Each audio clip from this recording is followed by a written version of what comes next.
দুর্নীতি, হ্যাঁ? দুর্নীতি ভালো একটা জিনিস নিয়ে কথা বলছেন। যে বিষয় নিয়ে আ কথা তো অনেক হয়, কাজ খুব কম হয়, হ্যাঁ? অনেক কাজ কম হয়। আচ্ছা, দুর্নীতি কিন্তু প্রথমত ২ প্রকার। হুম? আমার ছোট্ট মাথায় যেরকম আসে, দুর্নীতি হচ্ছে ২ প্রকার। আপনি ধরেন A আর আপনি ধরেন B। তো A B এর কাছ থেকে ৳১,০০,০০০ খেয়ে ফেলেছে, হ্যাঁ? মেরে দিয়েছে, যেটাকে সহজ বাংলায় বলে। তো মারার পরে এই এ বি এর কাছে দায়ী হয়ে থাকলো। কয়জনের কাছে দায়ী হয়ে থাকলো? একজনের কাছে। খেয়েছে কত টাকা?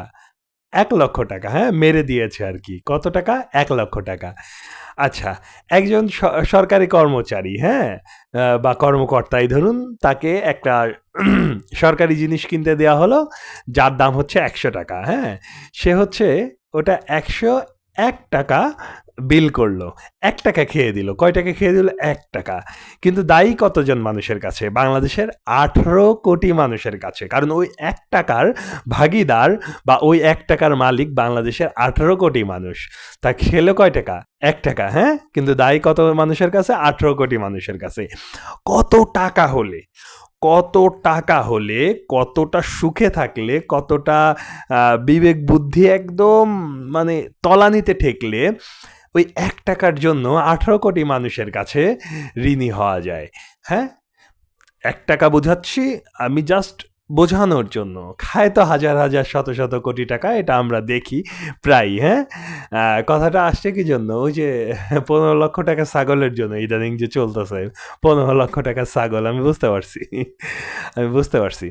তো এই যে সরকারি কর্মকর্তা কর্মচারী যে দুর্নীতিটা করে, এটা আসলে একটা বড় জিনিস। এটা হচ্ছে জব সিকিউরিটি, হ্যাঁ? সরকারি চাকরির যে জব সিকিউরিটিটা, এই জব সিকিউরিটিটা মানুষ মনে করে ভালো, হ্যাঁ? একবার চাকরি পেয়ে গেলে সাধারণত খুব তাড়াতাড়ি যাওয়ার কোনো সম্ভাবনা নেই। খুব ভালো সিকিউর জব, হ্যাঁ?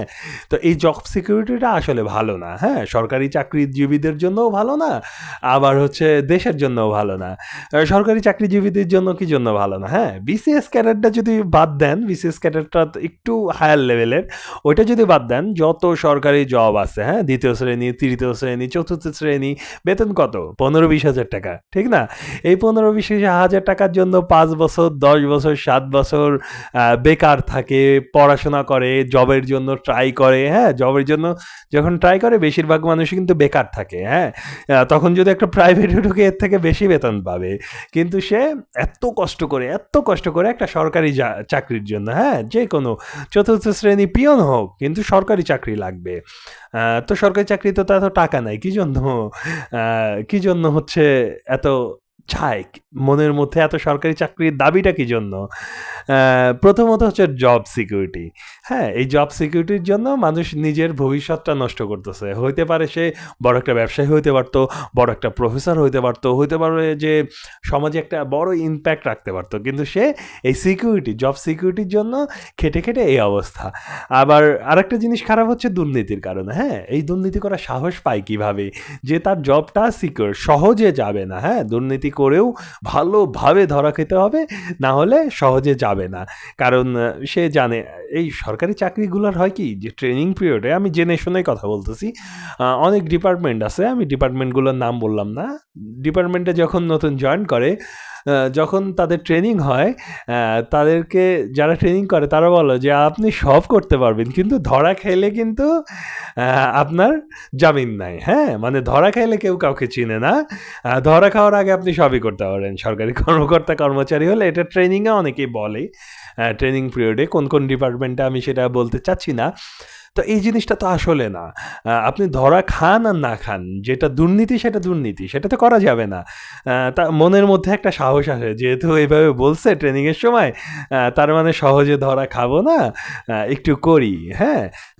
তো আবার ওইখানে কিন্তু কিছু, কিছু অফিসাররা তাদের জুনিয়রদেরকে শিখাইয়া দাও, দেখো বেশি খাই করবা না। এমনি, এমনি যা আছে তাই খাও। কোনোভাবেই খাওয়া যাবে না। হ্যাঁ? এই জব সিকিউরিটি যদি না থাকতো, তাহলে যোগ্য ব্যক্তিরা আসতো। বাংলাদেশে পুলিশ কয় লক্ষ আছে? কয়েক লক্ষ পুলিশ আছে। বেশি পুলিশ কিন্তু নাই। ৪-৫ লক্ষ হবে। ৩ থেকে ৫ লক্ষ হবে। আমি এক্সাক্ট ফিগারটা এখন ভুলে গেছি। তো এই পুলিশরা কি সবাই, মানে ১৮ কোটি মানুষের মধ্যে কি এই ৩ থেকে ৫ লক্ষ যে যতটুকু পুলিশ আছে, সৎ মানুষকে আনা যায় না? আনা যেত, কিন্তু একবার পুলিশের চাকরি হয়ে গেলেও যে জবটা সিকিউর হয়ে যায়, তখন হচ্ছে এই জবটা যেতে, এই জবটার যে সিকিউরিটির জন্য এই জবটা তাড়াতাড়ি হারায় না, এই জন্য যোগ্য ব্যক্তিরা উঠে আসে না। একে তো জব দেওয়ার যে প্রসেসটা, এই প্রসেসে শিক্ষাগত যোগ্যতা যেভাবে দেখা হয়, কিন্তু এই মানুষটার চারিত্রিক যে গঠনটা, হ্যাঁ, সমাজে তার কীরকম চরিত্র আছে, সে আগে কি অপকর্ম করছে বা কি ভালো ভালো কাজ করছে সমাজের জন্য।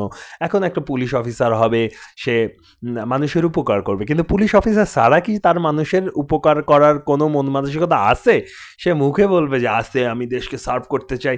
আচ্ছা, পুলিশ হওয়ার আগে তুমি দেশকে কিভাবে সার্ভ করছো? জনগণ হিসাবেও তো সার্ভ করা যায়, করছো তুমি? করো নাই, তাহলে তোমার পুলিশ হওয়ার তো যোগ্যতা নাই। ঠিক আছে, এইভাবে যদি বাছাই করে পুলিশে আনতো, তাহলে এই পুলিশ কি মানে পুলিশে অনেক সৎ ব্যক্তি আছে অবভিয়াসলি, না হলে তো আর দেশ টিকে থাকে না। তবে আমরা তো এখন দেখছি অনেক দুর্নীতিবাজ পুলিশের মধ্যে আছে। এই দুর্নীতিবাজগুলো কিন্তু থাকতে পারতো না বা খুবই কম থাকতো। আর পুলিশে যত দুর্নীতিবাজ কম থাকবে, অন্যান্য জিনিসে তত দুর্নীতিবাজ কম থাকবে, কারণ পুলিশের হাতে কিন্তু পরোক্ষ আর প্রত্যক্ষভাবে অন্যান্য ডিপার্টমেন্টগুলো কিন্তু বাধা আছে, হ্যাঁ, যেগুলো আইন শৃঙ্খলা বাহিনীর একটা আলাদা পাওয়ার আছে, ঠিক না? তো এই দুর্নীতির পিছনে এই জব সিকিউরিটিটা খুব খারাপ জিনিস, হ্যাঁ। এই জব সিকিউরিটির জন্য মানুষের ভবিষ্যৎ নষ্ট করে সরকারি চাকরির পিছনে যায়। আবার এই জব সিকিউরিটির জন্য এখন সরকারি চাকরিতে নাম হয়েছে, কিন্তু এটাও তো দরকার, ঠিক না? এটার জন্য আবার দুর্নীতিও করে, দুর্নীতি করে আবার আইনের ফাঁক ফোকর দিয়ে বের হয়েও যায়, কিছু ধরা খায়, কিছু ধরা খাইলে আবার কিছু ভয়ও পায়। তো এই জব সিকিউরিটিটা কমাইতে হবে। মেনলি হচ্ছে ধর্মভীরু মানুষ। আসলে আমরা ধর্মভীরু মানুষদের একটা স্কিল ভাবি না। ধর্মভীরু হওয়াও কিন্তু একটা স্কিল। একটা যে ধর্মভীরু মানুষ, সে কিন্তু দুর্নীতি করবে না, বেশিরভাগ ক্ষেত্রে করবে না। সে যদি ঢঙ্গি ধর্মভীরু হয় সেটা আলাদা কথা, কিন্তু ধর্মভীরু আসলেও একজন খাঁটি মুসলমান বাদ দেন, একজন খাঁটি হিন্দুও কিন্তু সে পাপ কাজ থেকে নিজেকে দূরে রাখবে।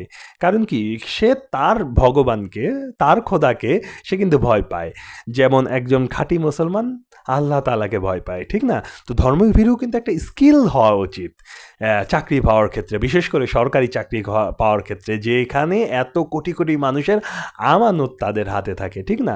কিন্তু এই সরকারি চাকরিটার পরীক্ষা দিয়ে এত কঠিনভাবে নেয়, কিন্তু আসল যে স্কিলগুলা নেওয়া দরকার, সরকারি চাকরি, বেশিরভাগ চাকরি খুব ক্রিটিক্যাল চাকরি আছে আমি বলবো না, কিন্তু এই যে তৃতীয় শ্রেণী, চতুর্থ শ্রেণী অনেক চাকরি যে কেউ করতে পারে, এরকম অনেক চাকরি আছে। তার জন্য যেরকম পরীক্ষা করে নেয়, কিন্তু স্কিলগুলা, সৎ স্কিল, সে মানুষটা কেমন, সে মানুষের জন্য কি করছে, কি সার্ভ করছে, এই ধরনের জিনিস, এই ধরনের স্কিল না নিয়ে কি কঠিন করে পরীক্ষা নেয়, যে পরীক্ষায় যে প্রশ্নগুলো মুখস্থ করে পরীক্ষা দেয়, চাকরি জীবনে সেগুলো কাজে লাগে না, কিন্তু দুর্নীতি কাজে লেগে যায়। তো দুর্নীতি কমানোর জন্য সরকারি যে জব সিকিউরিটিটা আছে, এই সিকিউরিটিটা কমানো উচিত, সরকারকে ভেবে দেখা উচিত, ঠিক আছে? আমার পার্সোনালি এটা মনে হয়, ভুল হলে সেটা আলাদা কথা, তবে এটা করা উচিত। সরকারি জব বেশি সিকিউর, এটা যারা জব করে তাদের জন্য ভালো না। সরকারি জবের উপর এত ডিপেন্ডেন্ট হয়ে যাচ্ছে যে দেশে অন্য কিছু আবিষ্কারের ক্ষেত্রে, ব্যবসা প্রতিষ্ঠান করার ক্ষেত্রে বা অন্যান্য ক্ষেত্রে এটার একটা বাধা আসলে, হ্যাঁ। সরকারি জব পাক না পাক, তার পিছনে খুব টাইম ওয়েস্ট করতেছে শুধুমাত্র এই জব সিকিউরিটির জন্য। এটা কমানো দরকার।